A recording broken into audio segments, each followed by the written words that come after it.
Hey guys, it's Kara, the foodie dietitian. I've been getting a lot of emails lately from nutrition students, interns, fellow dietitian colleagues, and you all can now meet my cat Constantine. Say hi, Constantine. He's just gonna chill with us for this video today.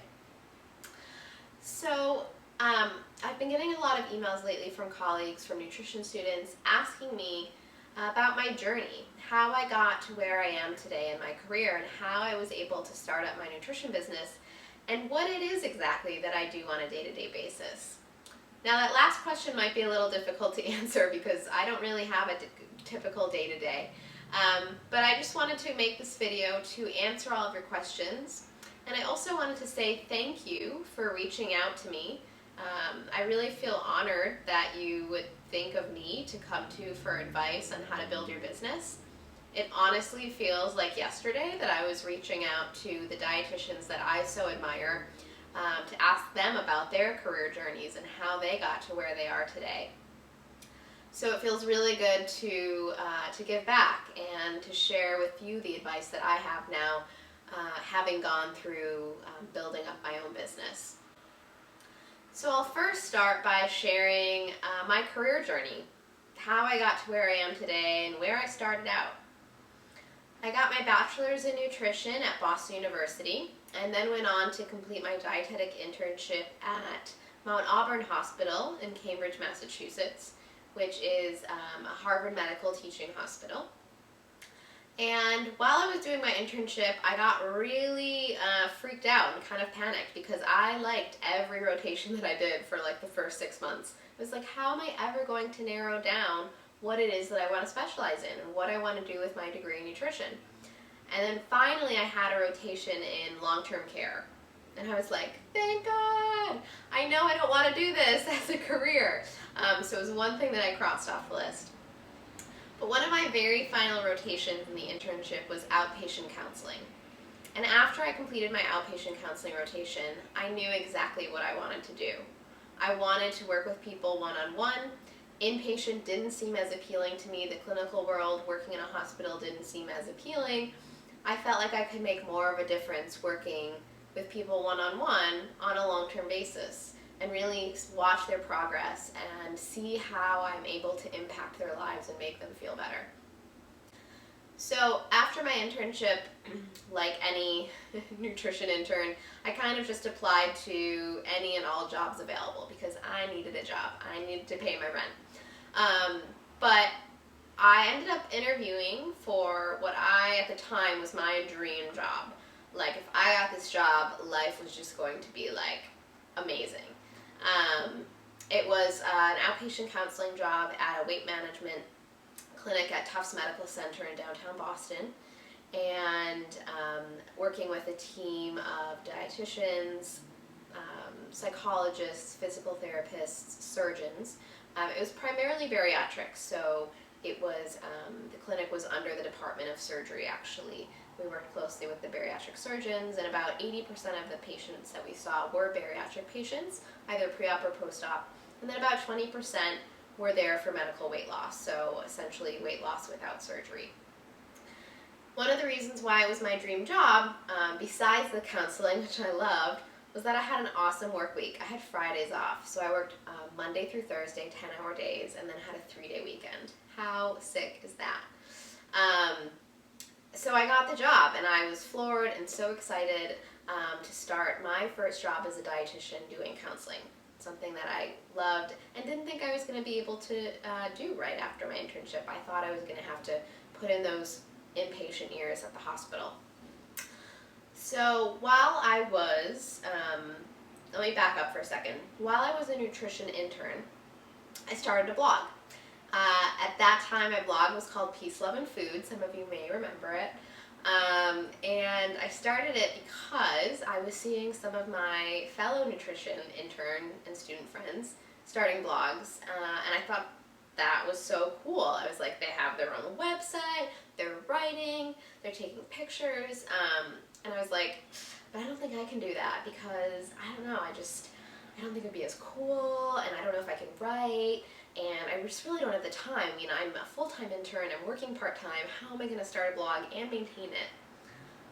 So all these doubts, all these what ifs.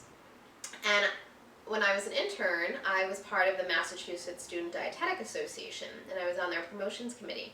So we had a Student Dietetic Association meeting, and a local dietitian, Janelle Funk, who's now a dear friend of mine, gave us a presentation on how blogging can jumpstart your career, because she was one of the first RD bloggers out there, and she blogs at Eat Well with Janelle. And I'm listening to Janelle speak, and there was one thing she said that changed everything, and it's stuck with me all these years because it really inspired me to start my blog. It was like the kick in the butt I needed to get going. And she said, if you're on the fence about starting a blog and you think, maybe I'll wait until my internship's over, maybe I'll wait until I'm less busy. She said, the blogging world is moving so fast that if you don't start right now, you're going to be left behind. And I thought, well, that's it. I just gotta do it. I gotta start right now. I don't want to be left behind. So I started Peace, Love, and Food. And it was kind of, it was more like a personal hobby, and it wasn't a really professional blog. It was just kind of a way for me to inspire getting more in the kitchen, cooking meals for myself as a starving poor intern, and trying new recipes, and to kind of just try my hand at writing. I wasn't sure if I was going to enjoy writing, so I wanted to give it a try and see how it felt to get those creative juices flowing. Started my blog, and then while I was doing counseling, now we're fast forwarding at Tufts, that was my first job, I was still blogging actively, and I was active on Twitter and getting my name out there. And because I had those 3-day weekends, Friday was like my designated blog day. And I would set up blog posts for the week. And about a little more than halfway through my first year doing outpatient counseling, I got an email from the dietitian at Chobani Greek yogurt. And she said she wanted to meet. She liked my blog, she loved what I did, she worked in the downtown Boston area as well and thought we could grab lunch or coffee. And I didn't think anything of it. I thought, just another dietitian looking to network. That's what we dietitians like to do. And I met with her for lunch one day and got to talking. We talked a little bit about the Master's Nutrition Communications program at Tufts, because it was something that I was interested in pursuing, this world of nutrition communications, and thought that a master's degree could help me grow in that field and expand my skill set. And she had gone through the program, the Master's in Nutrition Communications at Tufts, so we were talking about that. And then, she started asking, so the conversation kind of shifted from like small talk, where do you live, what neighborhoods do you like in Boston, how's your job, to like, what are your long-term career goals, and would you ever want to work in the food industry? Before I knew it, come to find out that Chobani was looking to expand their dietitian team at Chobani, and they were interested in bringing me on board. So like, total shock, landed in my lap. I wasn't looking for jobs. I hadn't even been at Tufts for a year. I was content in my work. Looking forward, if I had stayed there a couple more years, I'm sure I would have gone bored and would have been interested in seeking out a new opportunity. But I hadn't even been there a year. I wasn't there yet in my mind. So I took some time to process, to digest, and I just had this voice in the back of my head saying, you need more clinical experience. You need to build a solid clinical foundation before you do anything else. And that's drilled in our heads as students, as interns. And I have to say, frankly, it's bullshit. You can build a clinical foundation by doing private practice and owning your own nutrition business. You don't have to work inpatient in a hospital if you don't want to. So I had this voice in my head, I need this clinical experience. And frankly, I was scared. I think as dietitians, our personalities, and I'm totally stereotyping right now, but I think we're afraid to take risks. I don't think we're inherent risk takers. So for myself, I was scared to take that risk and go into a field where I had no experience whatsoever. Like, sure, I dabbled in social media on a personal level, but I didn't have professional marketing experience or communications experience or even education.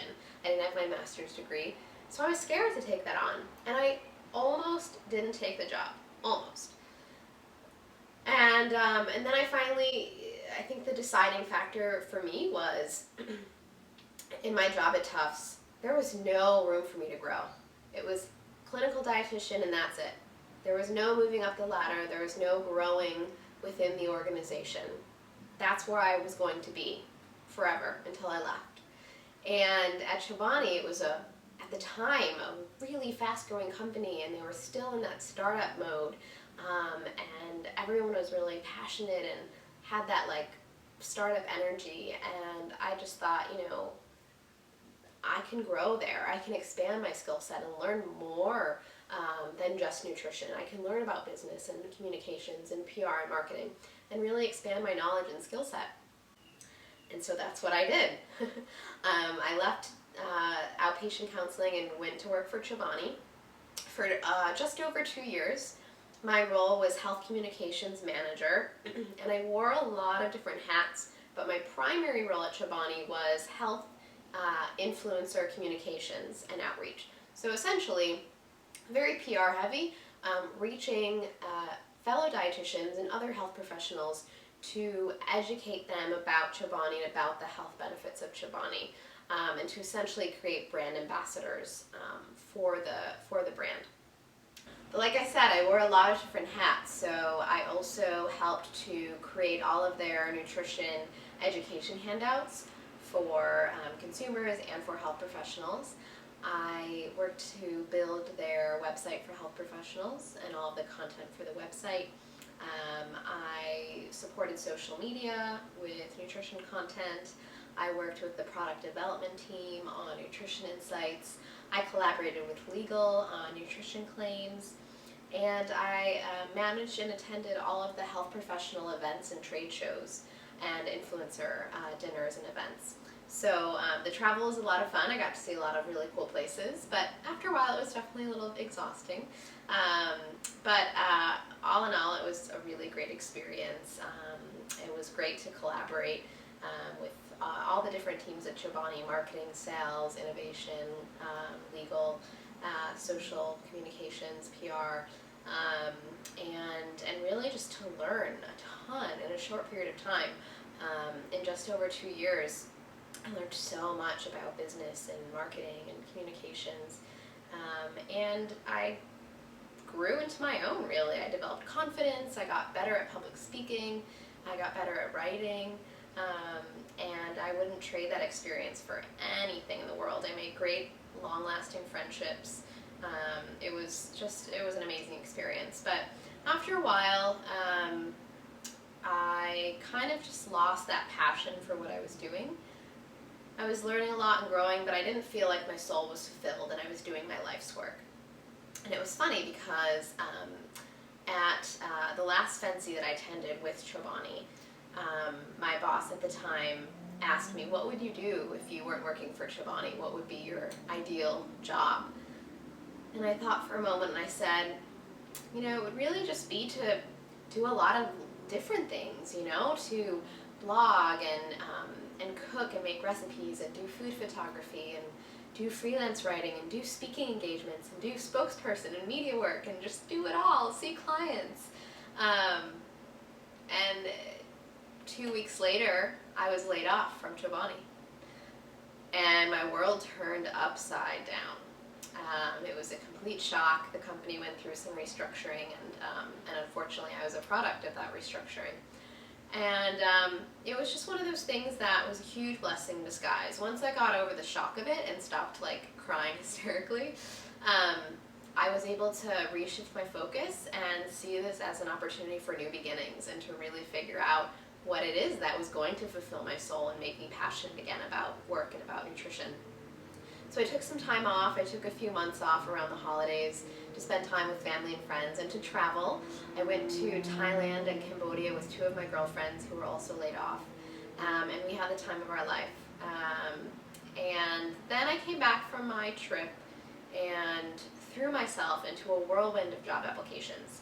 My have to achieve, have to accomplish have to cross off items on the to-do list personality came through, and I just like dove headfirst into applications without having any really direction about where I wanted to go, and without doing the hard work first, figuring out, what it is that is going to make me happy, and who I am, and how I want to feel. Like, all of those hard questions I was throwing away in the garbage and just doing, without really like taking a step back and being a little introspective with myself. So that lasted about 3 months, and then I got to the point where I was getting job offers, declining them, and I was like, what am I doing? Like, I don't want these jobs. And despite what my parents told me, which was, you're too young, you need to put more time in the workforce and learn more about jobs and whatever, despite all of that advice that I got from them, I just decided that what I really wanted to do, and what I was just scared to do, was start my own business. I wanted to pave my own path. I wanted to take all of those passions that I mentioned, like writing and speaking and counseling and blogging, and combine that all into one. And I finally went on a yoga retreat for a week after my whirlwind of job applications, just to kind of get away and to get in touch with myself and figure out what it was I wanted to do. And that's when I got so much clarity. I disconnected from social media, I disconnected from everyone's opinions, and I just spent time with myself. And it was so clear to me that I had to start my own business. And I also got really inspired by yoga again, which has been a huge part of my life forever, and it inspired me to do my yoga teacher training last summer. So I'm now a registered yoga teacher and instructor as well, which is pretty awesome. So that's kind of how my career has evolved, and what's happened since I started the business. The first thing I wanted to do was get a website up. So I started working with a designer, a developer, to build my website, and in the meantime, tried to do some pitching and whatnot, but it wasn't until the website was redesigned that I really felt confident to put my name out there and start reaching out to brands and clients. So right now, my business is comprised of all of those things that I mentioned. I don't have a typical day-to-day, but my work is comprised of nutrition communications and marketing. So working with like-minded food brands, commodity boards, and organizations to help them develop nutrition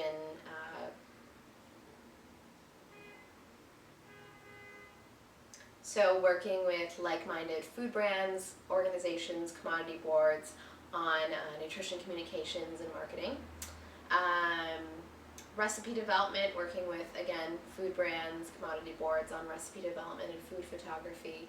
Speaking at conferences. I spoke at a couple state dietitian conferences this year on food photography. Freelance writing. I'm currently writing for a number of different publications. I've written for Environmental Nutrition, writing for Today.com, Eating Well magazine, Food Network's Healthy Eats blog. Those are a couple of my more regular contributions. And I'm blogging. I have my new blog, which is called The Foodie Dietitian, and that's my new brand. And I do some sponsored work through the blog with different companies and organizations. I'm also a yoga instructor, so I teach yoga a couple times a week. And then I see some private clients too, and see them for sort of holistic nutrition and wellness coaching, and also do private yoga sessions as well. So on most days I kind of feel like my head is spinning and I'm being pulled in a million and one different directions, but I wouldn't have it any other way. Oh, I also do spokesperson work. I also work with brands on media and spokesperson work.